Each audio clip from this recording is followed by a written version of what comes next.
ಮಧ್ಯಪ್ರಾಚ್ಯದಲ್ಲಿರುವ ಕನ್ನಡಿಗರ ರಕ್ಷಣೆ ನಮ್ಮ ಆದ್ಯತೆ, ಸುರಕ್ಷತೆಗೆ ಅಗತ್ಯ ಕ್ರಮ ಕೈಗೊಳ್ಳುವಂತೆ ತಿಳಿಸಿದ್ದೇನೆ ಅಂತ ಎಕ್ಸ್ ಖಾತೆ ಮೂಲಕ ಸಿಎಂ ಸಿದ್ದರಾಮಯ್ಯ ಮಾಹಿತಿ ನೀಡಿದ್ದಾರೆ.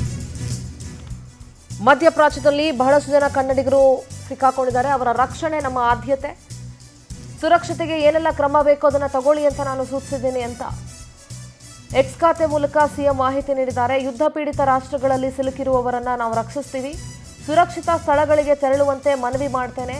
ಬಳ್ಳಾರಿ ಮೂಲದ ಸುಮಾರು 32ಕ್ಕೂ ಹೆಚ್ಚು ಮಂದಿ ದುಬೈನಲ್ಲಿ ಸಿಕ್ಕಾಕೊಂಡಿದ್ದಾರೆ. ಈ ಬಗ್ಗೆ ಮಾಜಿ ಸಚಿವ ನಾಗೇಂದ್ರ ನನಗೆ ಮಾಹಿತಿ ನೀಡಿದ್ದಾರೆ ಅಂತ ಎಕ್ಸ್ ಖಾತೆಯಲ್ಲಿ ಸಿಎಂ ಸಿದ್ದರಾಮಯ್ಯ ಮಾಹಿತಿಯನ್ನು ಹಂಚಿಕೊಂಡಿದ್ದಾರೆ. ನೋಡಿ, ಇಸ್ರೇಲ್ ಹಾಗೂ ಇರಾನ್ ನಡುವಿನ ಯುದ್ಧದಿಂದಾಗಿ ಇಸ್ರೇಲ್, ಯುಎಇ, ಇರಾನ್, ಕತಾರ್ ಸೇರಿದಂತೆ ಮಧ್ಯಪ್ರಾಚ್ಯ ರಾಷ್ಟ್ರಗಳಲ್ಲಿ ಸಿಲುಕಿರುವ ಕನ್ನಡಿಗರ ಸುರಕ್ಷತೆಯನ್ನು ನಾವು ಅತ್ಯಂತ ಗಂಭೀರವಾಗಿ ಪರಿಗಣಿಸಿದ್ದು. ಈ ಸಂಬಂಧ ದೆಹಲಿಯ ನಿವಾಸಿ ಆಯುಕ್ತರು ಯಾರಿದ್ದಾರೆ ಅವರಿಗೆ ನಾನು ಸೂಕ್ತ ಕ್ರಮವನ್ನು ತಗೊಳ್ಬೇಕು ಅಂತ ಹೇಳಿದ್ದೀನಿ ಅಂತ ಹೇಳಿದ್ದಾರೆ.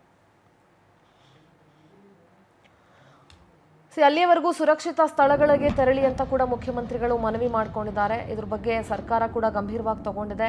ಕನ್ನಡಿಗರು ಯಾರು ಸಿಕ್ಕಾಕೊಂಡಿದ್ದಾರೆ ಅವರನ್ನ ವಾಪಸ್ ಕರ್ಕೊಂಡು ಬರುವಲ್ಲಿ, ಅವರನ್ನು ರಕ್ಷಿಸುವಲ್ಲಿ ಕರ್ನಾಟಕ ಸರ್ಕಾರ ಬದ್ಧವಾಗಿದೆ ಅಂತ ಹೇಳಿ ಸಿದ್ದರಾಮಯ್ಯ ಟ್ವೀಟ್ ಮಾಡೋದ್ರ ಮುಖಾಂತರ ತಿಳಿಸಿದ್ದಾರೆ.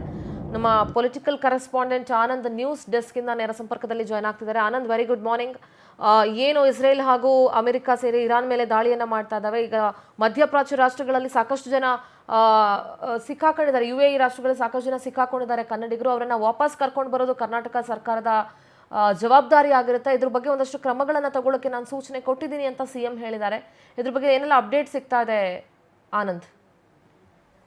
ಸಿಂಧೂರ, ಈಗಾಗಲೇ ಮಧ್ಯಪ್ರಾಚ್ಯದ ರಾಷ್ಟ್ರಗಳಲ್ಲಿ ಒಂದು ಕನ್ನಡಿಗರು ಕೂಡ ಅಲ್ಲಿ ಸಿಕ್ಕಾಕೊಂಡು ಬಹಳಷ್ಟು ಒಂದು ಪರದಾಟವನ್ನು ನಡೆಸ್ತಾ ಇರ್ತಕ್ಕಂಥದ್ದು. ಅಲ್ಲಿರ್ತಕ್ಕಂಥ ಎಲ್ಲ ವಿಮಾನಗಳ ಒಂದು ಸೇವೆಯನ್ನು ಕೂಡ ಸ್ಥಗಿತ ಮಾಡಲಾಗಿರ್ತಕ್ಕಂಥದ್ದು. ಹಾಗಾಗಿ ಅಲ್ಲಿ ಹೋಗಿರ್ತಕ್ಕಂಥ ಮತ್ತೆ ಪ್ರವಾಸಿಗರೇನಿದ್ದಾರೆ, ಜೊತೆಗೆ ಅಲ್ಲಿ ಕೆಲಸ ಮಾಡ್ತಕ್ಕಂಥ ಕನ್ನಡಿಗರು ಕೂಡ ಅಲ್ಲಿ ಸಿಕ್ಕಾಕೊಂಡಿದ್ದಾರೆ. ಈ ಹಿನ್ನೆಲೆಯಲ್ಲಿ ಪ್ರಮುಖವಾಗಿ ಸಿಎಂ ಸಿದ್ದರಾಮಯ್ಯನವರು ಕೂಡ ಅಲ್ಲಿರ್ತಕ್ಕಂಥ ಕನ್ನಡಿಗರ ಬಗ್ಗೆ ಮತ್ತೆ ಅವರನ್ನು ಸುರಕ್ಷಿತವಾಗಿ ರಾಜ್ಯಕ್ಕೆ ಕರೆತರ್ತಕ್ಕಂಥ ಒಂದು ನಿಟ್ಟಿನಲ್ಲೂ ಕೂಡ ಒಂದು ಗಂಭೀರವಾದಂಥ ಕ್ರಮವನ್ನು ತೆಗೆದುಕೊಳ್ಳೋದಕ್ಕೆ ಮುಂದಾಗಿರ್ತಕ್ಕಂಥದ್ದು. ಈಗಾಗಲೇ CS ಜೊತೆನೂ ಕೂಡ ಸಿಎಂ ಸಿದ್ದರಾಮಯ್ಯನವರು ಮಾತುಕತೆಯನ್ನು ನಡೆಸಿ ಅದಕ್ಕಾಗಿ ಒಂದು ಅಧಿಕಾರಿಗಳ ತಂಡವನ್ನು ಕೂಡ ನೇಮಕ ಮಾಡೋದಕ್ಕೆ ಮುಂದಾಗಿರ್ತಕ್ಕಂಥದ್ದು. ಮತ್ತೊಂದೆಡೆ ಬಳ್ಳಾರಿ ಮೂಲದ ಸುಮಾರು 32 ಕನ್ನಡಿಗರೇನಿದ್ದಾರೆ, ಇವರು ದುಬೈನಲ್ಲಿ ಸಿಕ್ಕಾಕೊಂಡಿದ್ದಾರೆ. ಏರ್ಪೋರ್ಟ್ನಲ್ಲಿ ಅವರು ಅಲ್ಲಿ ವಾಸ್ತವ್ಯ ಹಾಕೊಂಡಿದ್ದಾರೆ ಅನ್ನೋ ಒಂದು ವಿಚಾರಗಳು ಕೂಡ ಲಭ್ಯವಾಗಿರ್ತಕ್ಕಂಥದ್ದು.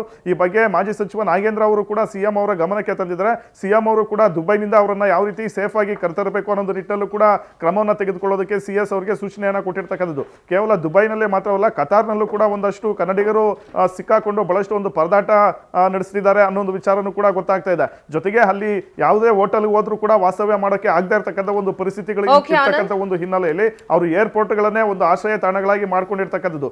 ಆ ಭಾಗದಲ್ಲಿ ಈಗ ಸುರಕ್ಷಿತವಾದಂತಹ ಸ್ಥಳಗಳು ಕೂಡ ಸಿಗ್ತಾ ಇಲ್ಲ. ಹೀಗಾಗಿ ಅವರನ್ನ ಸುರಕ್ಷಿತವಾಗಿ ರಾಜ್ಯಕ್ಕೆ ಕರೆತರ್ತಕ್ಕಂಥ ಒಂದು ನಿಟ್ಟಿನಲ್ಲಿ ಸಿಎಂ ಸಿದ್ದರಾಮಯ್ಯನವರು CS ಗೆ